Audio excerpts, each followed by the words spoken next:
Abalang bumibili ang babaeng yan sa isang tindahan sa Kalibo, Aklan. Sa likod niya, makikita ang babaeng naka-face mask na posibleng inaabot ang bag ng customer. Dinudukot na pala ng babae ang wallet ng customer.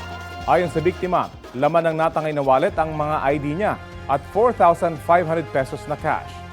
Base sa investigasyon, kakuntsaba ng nandukot ng isa pang lalaking naka-face mask sa likod. Patuloy na hinahanap ang mga salarin. Tuloy-tuloy ang dagsa ng mga pasahero sa Parañaque Integrated Terminal Exchange. Update tayo sa sitwasyon doon.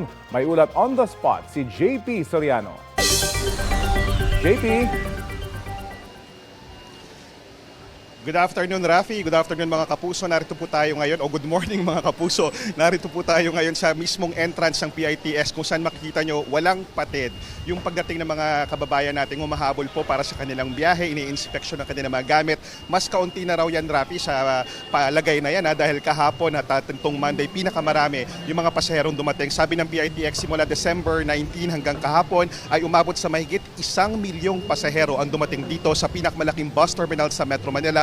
Pero kahit anong paalala sa mga kababayan natin na huwag magdadala ng mga matatalim na gamit, may mga nakakasunog na bagay, yan po, may mga nakukumpis ka pa, may lighter, merong mga, may gunting, yan po, aabot sa 30 plus yung nakumpis ka ngayong araw na iba na itabi na. At pagpasok po ng mga kababayan natin dito, meron po agad Police Assistance Desk na makikita po dito na nagbabantay. At ang pinaka-common daw po na inilalapit sa kanila ay ang mga nawawalang bata, meron pong nawawalang gamit. May isang pasahero po na nawalan ng cellphone o naiwan ang kanyang cellphone sa bus at hinanap po ito ng mga pulis. Meron din pong pulis ang nakakita ng wallet sa isang CR at mabuti na lang sila nakakita at nabalik agad. At ngayon hanggang 10 a.m. abot po sa mahigit 62,000 ang mga kababayan natin nakarating na dito sa PITX at inaasahang marami pa po ang hahabol. At yan muna ang latest. Balik muna sa iyo, Rafi.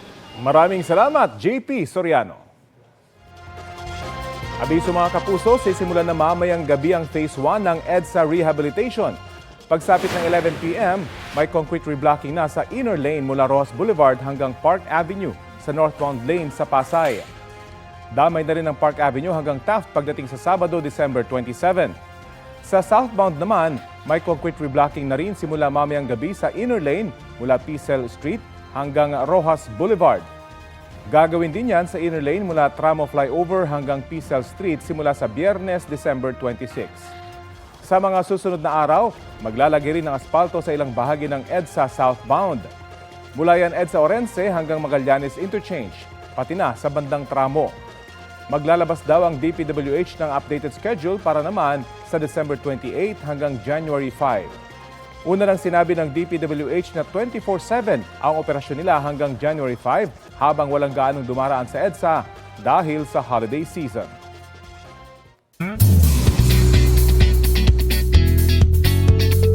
Happy Christmas Eve mga mare at pare! Ibinahagi ni na ex-PBB housemates at Sparkle Stars Mika Salamanca at Shuve Etrata ang insights tungkol sa kinabibilangan nilang MMFF entry na Call Me Mother. Hindi siya sa dugo lang.